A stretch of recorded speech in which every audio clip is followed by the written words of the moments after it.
Coming up on Mountain News this morning, counties are bracing for more rain today as one already experienced flooding. And locals are weighing in on the president's recent decision to preserve plastic straws. Dedicated to eastern and southern Kentucky, this is WYMT Mountain News this morning.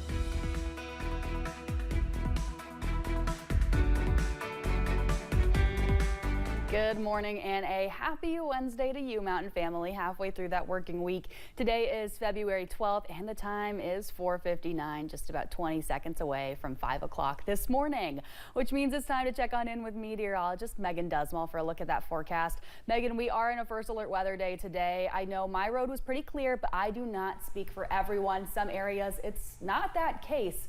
So what can we expect as we work to head out the door this morning? Well, Amelia, you hit the nail on the head. Flooding is our main concern for today. We have several counties that are out under a flood watch today, and more rain, unfortunately, is on the way.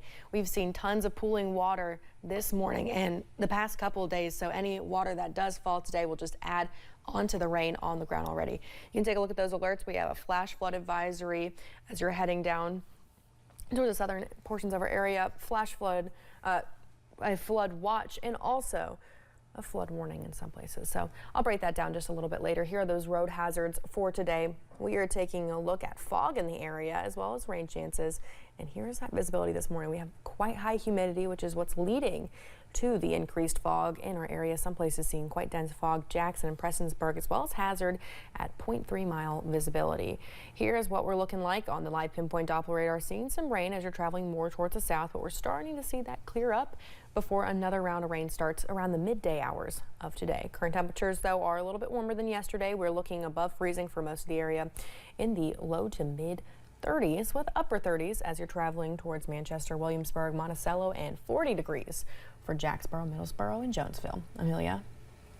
All right, thank you, Megan. And as you said, some flooding in the areas. Well, in Knox County, some roads are seeing flooding, fallen trees, and rock slides. Officials urge drivers to use caution as many roadways are flooded. Crews expect it to get worse, and they ask drivers to be extra cautious. They say with this much rain, they'll see flooding all over the county. But that flooding can often lead to other issues. I would advise our drivers to stay off roads at night. You never know. It may look like an inch of water. It could be a foot of water. We could have roads that are washed away.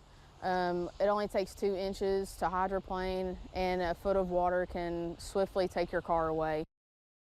If you live in an area prone to flooding, make sure you have a plan in place to get to higher ground quickly. Tuesday morning's wintry mix left worry and work behind for road crews and emergency management workers. With hours of heavy snowfall pouring down quickly, Pike County officials say bottlenecked traffic and stalled cars were an issue throughout the county in the early morning hours. As quickly as the snow came, the rain began washing it away, but officials with the Kentucky Transportation Cabinet say drivers should stay weather aware. And we do want to remind you to download that WYMT weather app. You can find the latest closings and alerts there, and even live radar to keep track of where and what type of precipitation is falling. You can look at your screen, see that QR code, just scan that, and it will take you to where you can go and download that app for free. A video circulating on social media prompted a response by Pikeville Medical Center yesterday.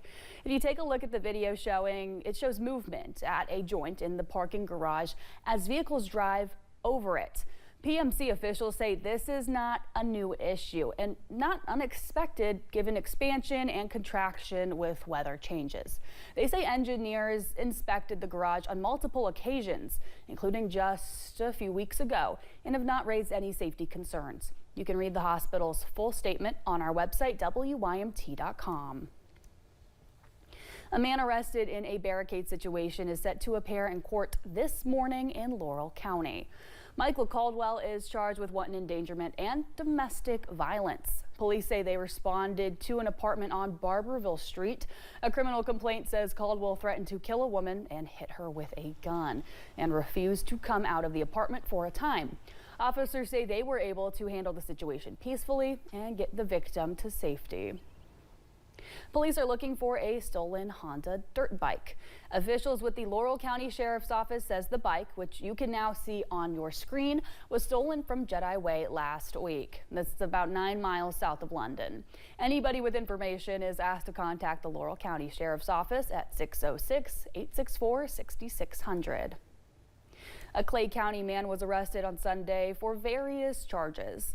The Clay County Sheriff's Office says a Nissan Sentra was seen going south on Gregory Branch Road. Officials say the rear window of the car was covered and there were expired tags. After stopping the car, officers say the driver, 37-year-old Michael Johnson, ran away. They say he did not have a driver's license. The car was not in his name and he was not insured. He was arrested for fleeing police and more. Plastic versus paper straws, the age-old question, and this debate has a new development. A new executive order signed by President Trump will encourage the exclusive use of plastic straws. WYMT's McKinley Calandrino has the details. President Donald Trump continues to sign executive orders, this time encouraging the use of plastic straws. We're going back to plastic straws. These things don't work. On occasion, they break, they explode. President Trump signed an executive order in favor of plastic straws on February 10th. His order will reverse Biden's administration's push towards paper straws, which some consider more eco-friendly. And I don't think that plastic's going to affect a shark very much as they're munching their way through the ocean. Two business owners in Laurel County say plastic straws are more cost-effective and efficient. Courtney Massey, owner of Grind Coffee Shop, says she has used plastic straws since she has opened in 2018, and it is what her customers prefer. I usually don't get the paper straw. If they don't offer plastic, you know, that's okay. Like, I'll probably drink it, you know, without the lid or a lid on it, but some people are choosing paper straws for other reasons. Plastic has caused problems in the environment for a long time now, especially like with the whole plastic straws and turtles. Paper straws are biodegradable, while plastic straws have been blamed for pollution. In Laurel County, McKinley Calandrino, WYMT Mountain News.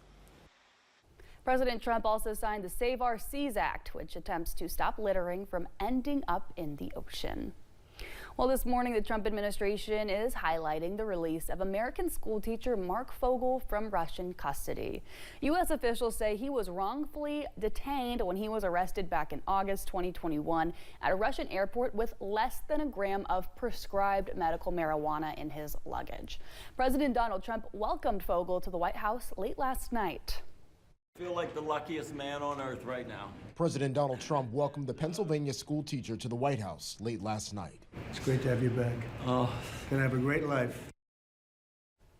The White House hasn't offered details on what the U.S. gave up in exchange, but said it's a sign of goodwill in ending Russia's war with Ukraine.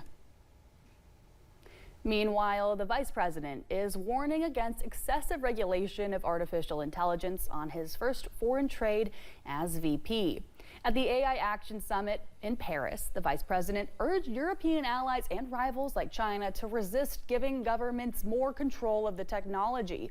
He also took aim at EU regulations aimed at preventing the spread of disinformation. We want to ensure the internet is a safe place. But it is one thing to prevent a predator from preying on a child on the internet, and it is something quite different to prevent a grown man or woman from accessing an opinion that the government thinks is misinformation. The U.S. and the U.K. did not sign the summit's declaration adopted by more than 60 nations, pledging an open, inclusive, and ethical approach to developing AI. Well, thank you for getting your day started with us here on Mountain News this morning. Just ahead, the Commonwealth isn't the only state dealing with severe weather, with storms swarming most of the country. And more rain is on the way after an already rainy week.